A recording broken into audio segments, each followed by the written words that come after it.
Radio Publique Africaine.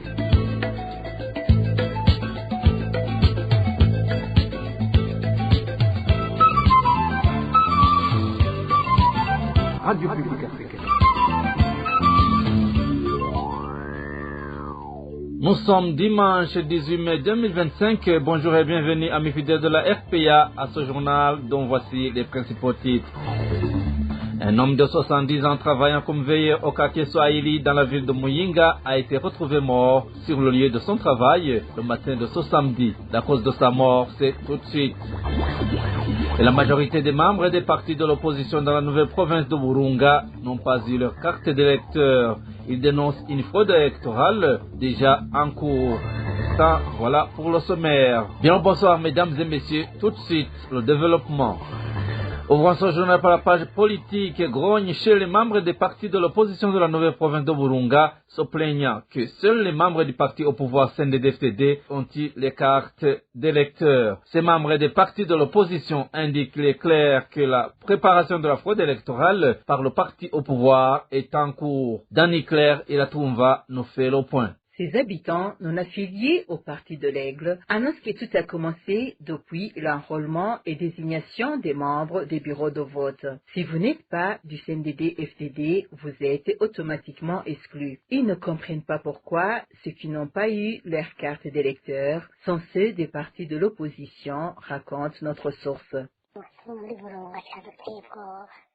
Ce qui nous fait peur ici dans la vaste province de Burunga, depuis le début tout est planifié. Ceux qui ont fait l'enrôlement et les membres des bureaux de vote sont tous des affiliés du CNDD-FDD.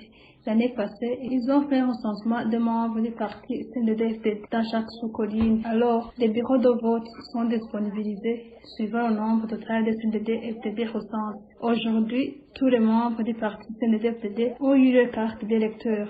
Seuls les membres des partis de l'opposition vont attendre. Les fraudes électorales ont été préparées à l'avance. Ils se demandent si les machines qui produisent les cartes d'électeurs diffèrent du fait que celles qui sont disponibles sont celles des membres du parti CNDD-FDD. Ils vont se présenter au scrutin parce qu'ils ont eu les cartes d'électeurs, mais ceux de l'opposition qui n'en ont pas eu, nous allons attendre les cartes qui sont en production. Et nous nous demandons s'il y a deux sortes de machines. Celle qui produit les cartes du CNDD-FDD et celle de l'opposition. Tout a été préparé dès le début. C'est pourquoi ils chantent haut et fort que les élections sont finies.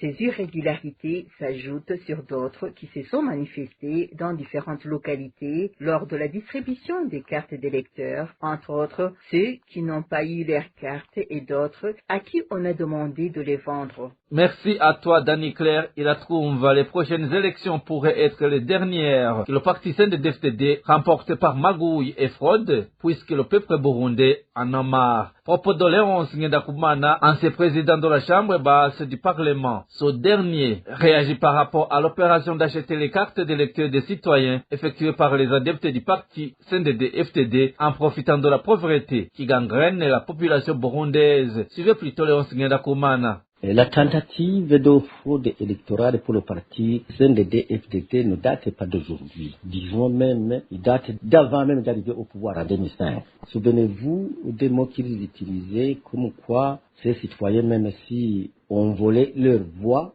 ils ne voient pas. Des fois, on entend des mots blessants à gauche à droite, comme quoi le Burundi est pour les membres actifs du parti CNDD-FDD, n'est pas pour les autres citoyens, notamment l'opposition, la société civile et les médias. Ça a été dit en Ngozi. Et à Kayanza, on a vu un responsable de l'administration, un chef de colline, et un responsable malheureusement de l'éducation, menacer la population que celui qui ne votera pas le numéro 1 du parti CNDD-FDD devra savoir où il va vivre. Cette histoire d'achat des cartes d'électeurs ou d'autres méthodes ou stratégies de fraude électorale, nous les connaissons déjà. Ces stratagèmes seront combattus avec force lorsque nous allons enseigner le peuple burundais à surveiller elle-même ces élections. Et en ce moment, la population sera informée, sera éduquée sur son rôle, sa place, son importance dans la gestion de ce pays, notamment en ce qui concerne la mise en place des institutions, des dirigeants, des programmes qui répondent à leurs leurs aspirations, qui répondent à leurs intérêts. À ce moment précis, il ne sera pas possible de venir leur demander leur carte d'électeur parce qu'à ce moment, ils auront perdu leur citoyenneté et qu'ils se seront mis une corde dans le cou. Ce moment-là, où le citoyen sera sensibilisé, informé sur ses droits, ses devoirs et ses obligations, sur son rôle et son importance dans la société. Ce jour-là, si quelqu'un du CNDD-FDD ou dans notre parti au pouvoir venait pour acheter leur carte d'électeur, ils vont eux-mêmes l'arrêter et le traduire devant les services compétents en matière de répression de tels actes. Nous ne pouvons pas être démobilisés aujourd'hui à cause de ces pratiques que nous croyons être les dernières pour le parti CNDD-FDD, car on voit un peu partout dans le pays, le parti CNDD-FDD est fatigué, le parti CNDD-FDD a peur. Pourquoi? Parce qu'il a trop promis à la population et il n'a rien réalisé. Voilà pourquoi il fait recours à la fraude électorale. Ça nous inquiète, mais nous savons que cela va changer prochainement. D'excédents effectifs de personnes sont embarquées à bord de véhicules de l'État dans la campagne électorale du parti au pouvoir, le CNDD-FDD, dénonce la population de la commune et province de Rutana qui, en même temps, s'inquiète d'éventuels accidents qui pourraient emporter de nombreuses vies humaines. C'est un reportage signé Jean-Vianney Ninazwe. Les habitants de la commune Rutana qui se sont entretenus avec la RPA dénoncent l'usage de véhicules de l'État dans les activités de la campagne électorale du parti au pouvoir CNDD-FDD. Selon des sources locales, ces véhicules, parmi lesquels ceux affectés aux administratifs tels que celui de l'administrateur communal et aux responsables provinciaux tels que celui du directeur provincial de l'agriculture et de l'élevage dans cette province, circulaient sans plaque d'immatriculation. Les citoyens s'indignent particulièrement du fait que ces véhicules censés être utilisés pour des missions de service public soient détournés pour des fins d'activité du parti. Ils s'interrogent également sur la manière dont ils sont approvisionnés en carburant, estimant que cela présente un gaspillage des ressources publiques dans un pays déjà en proie à une crise économique et surtout au manque criant du carburant. Ce qui inquiète davantage, affirme-t-il, c'est qu'à bord de ces véhicules est embarqué un surnombre de citoyens, une situation qui augmente considérablement les risques d'accident. Ces habitants appellent Guy Tega à faire cesser immédiatement cette pratique d'usage de moyens de l'État dans des activités des partis politiques de propagande, empiétinant sciemment la loi, surtout d'exposer aux dangers mortels la population. À ce propos, la rédaction de la RPA a essayé de joindre Martin Nitelete, ministre de l'Intérieur, du Développement communautaire et de la Sécurité publique, mais sans succès.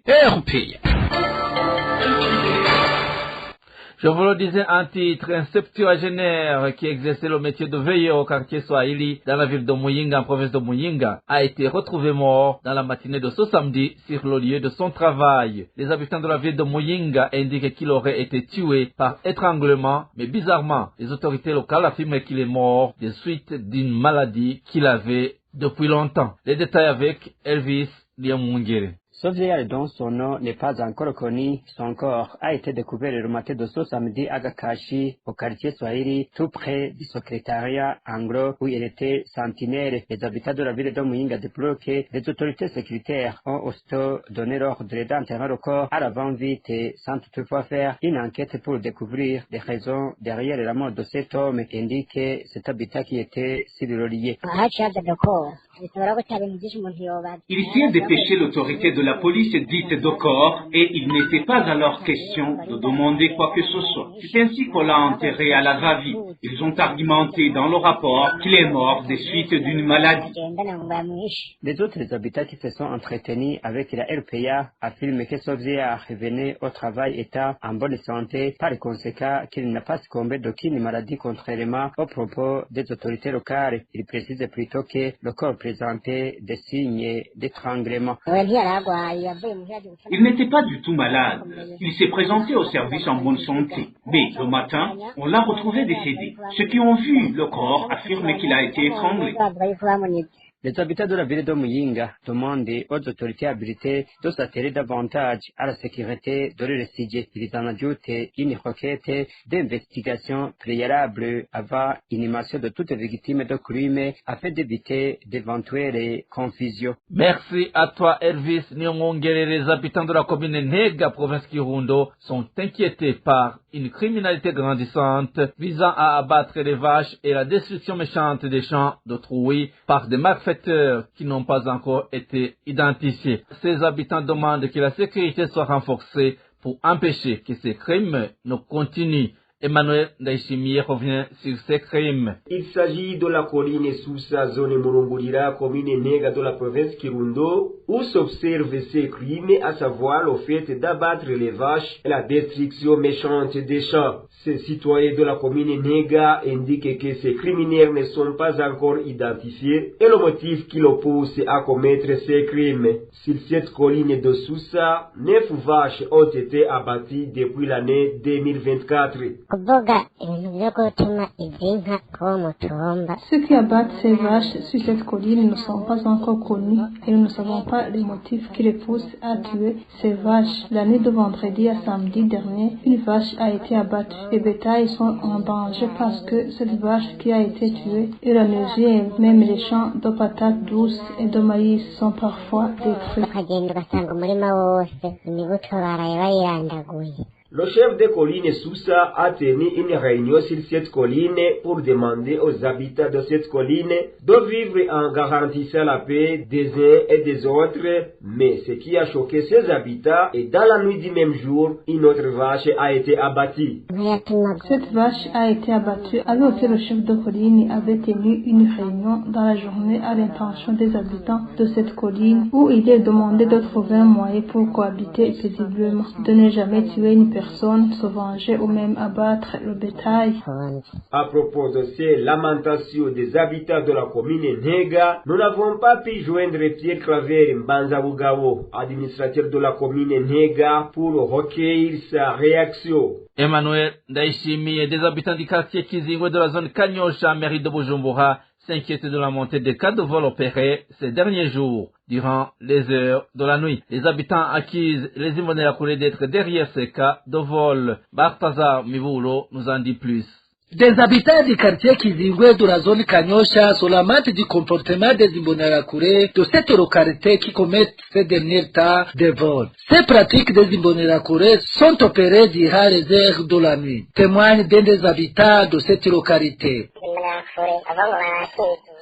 Les Imbonerakure font des patrouilles nocturnes et durant ces patrouilles, ils commettent des vols auprès des habitants qui se réveillent très tôt le matin pour se rendre à leurs activités quotidiennes. Ils leur dépouillent de l'argent et des téléphones. Plusieurs cas sont signalés et c'est une situation très préoccupante. Actuellement, ces habitants demandent à l'administration d'agir pour stopper ces vols.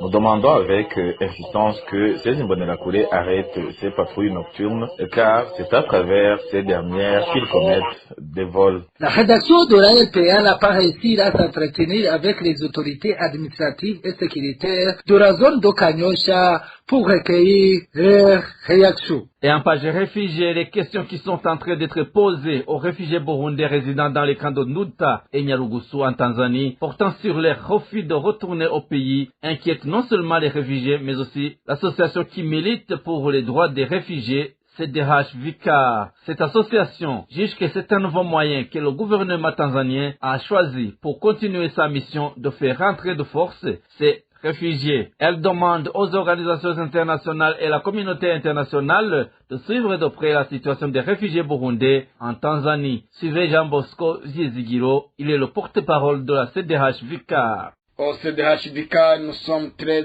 inquiets de la façon dont les interviews organisées depuis le mois de mai à République unie de Tanzanie sont en train d'être faites.